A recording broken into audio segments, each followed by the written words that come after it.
নমস্কার। পতাকার 5 রং। সুকান্ত আচার্য। বলো তো দেখি, পতাকায় মোদের কয়টি রং আছে?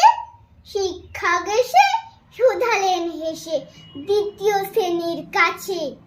একসাথে মিলে সব ছেলে বলে চিৎকার করে জোরে, 3টি বর্ণ রয়েছে রাঙানো জাতীয় পতাকা জুড়ে।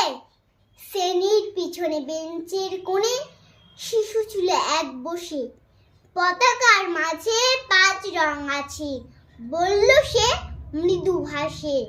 কথা তার শুনে বাকি শিশুগণে হেসে খায় লুটোপুটি।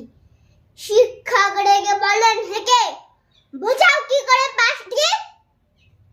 মাথা নিচু করে ভয়ার্ত স্বরে সরল শিশুটি বলে, ওপরে গেরুয়া, মাঝখানে সাদা, সবুজ আছে তার তলে, আর আছে আঁকা গোলাকার চাকা, নীল রং আছে এতে।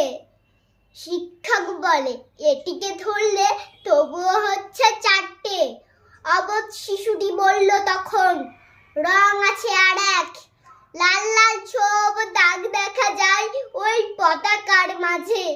বাবাকে যখন আনলে ওরা কফিনের ঢাকা খুলে, জড়ানো রয়েছে দেহখানা তার পতাকা আর ফুলে।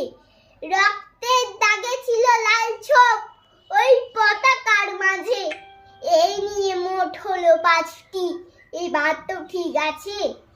সরল শিশুটির জবাবখানি কাঁপিয়ে দিল বুক, অশ্রু এলো নয়ন ভরে, শুকনো হলো মুখ। আজও যারা দেশের জন্য করছে বলিদান, স্বাধীনতার শহীদ সম তাদের অমর প্রাণ।